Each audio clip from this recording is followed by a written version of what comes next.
الله أكبر الله أكبر الله أكبر. அஸ்ஸலாமு அலைக்கும் வரஹ்மத்துல்லாஹி வபரகாத்துஹு. பாலைவன ரோஜாக்கள் என்ற தொடரில் நபிமார்களினுடைய வரலாறுகளையும் வலிமார்களினுடைய உபதேசங்களையும் அவர்களினுடைய வாழ்விலே நடந்த சுவைகரமான சம்பவங்களையும் நாம் பார்த்து வருகிறோம். அந்த வரிசையில் இன்னைக்கு நம்ம பார்க்க போற சம்பவம் என்னவென்றால், மாபெரும் ஆச்சரியத்தையும் வியப்பையும் நமக்கு ஏற்படுத்தக்கூடிய ஒரு சம்பவம். இதை அல்லாமா கஸாலி ரஹ்மஹுல்லா அவர்கள் தங்களுடைய முகாஷபத்துல் குலூப் என்ற கிதாபிலே சொல்லி காட்டுகிறார்கள். 19வது பக்கத்திலே ஒரு தடவை ஒரு பெண்மணி ஹசனுல் பஸ்ரி ரதியல்லாஹு அன்ஹு அவர்களிடத்திலே வருகிறார்கள்.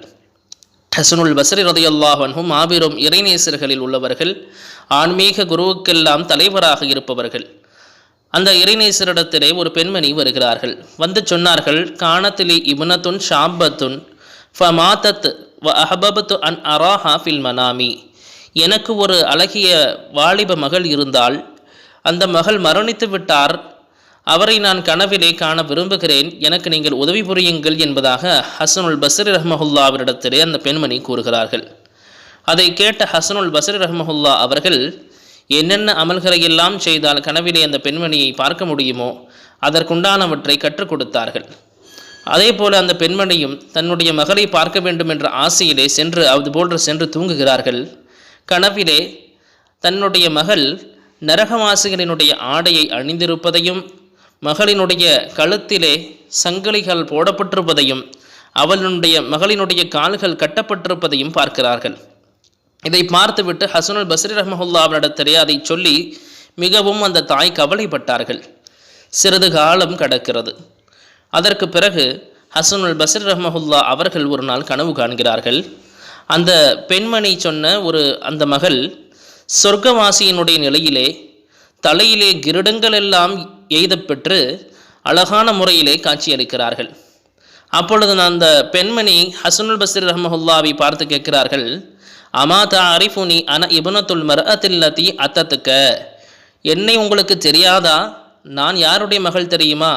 உங்களிடத்திலே ஒரு நாள் வந்து என்னுடைய மகளை நான் கனவிலே பார்க்க வேண்டும் என்று கேட்டார்களே, அவர்களினுடைய மகள்தான் நான் என்று அந்த மகள் சொன்னார்கள்.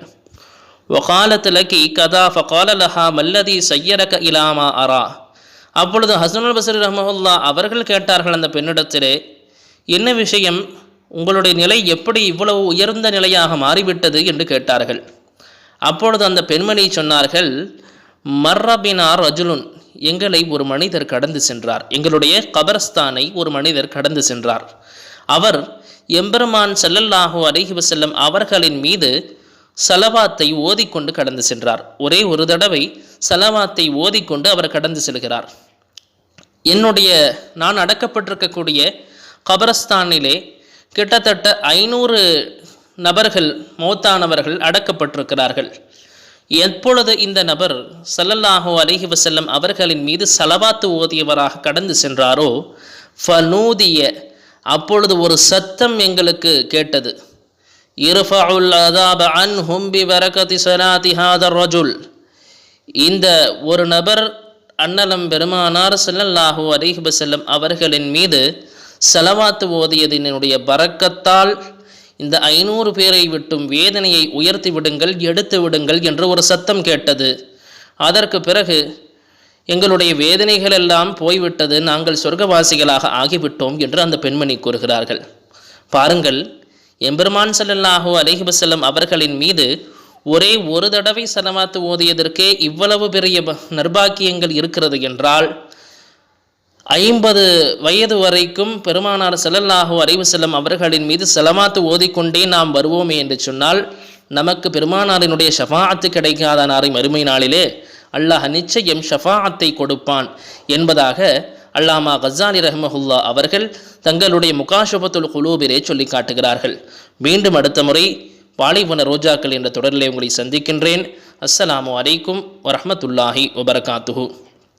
ஒரு நல்ல விஷயத்தை நாம் கேட்டால் அதை பிறரிடத்திலேயும் எத்தி வைக்க வேண்டும் என்று எம்பெருமான் ஸல்லல்லாஹு அலைஹி வஸல்லம் அவர்கள் சொல்லியிருக்கிறார்கள். அதன் மீது அமல் செய்தவர்களாக நீங்கள் இந்த விஷயத்தையும் மற்றவர்களுக்கு எத்தி வையுங்கள். மீண்டும் உங்களை சந்திக்கின்றேன். அஸ்ஸலாமு அலைக்கும் வரஹ்மத்துல்லாஹி வபரகாத்துஹு.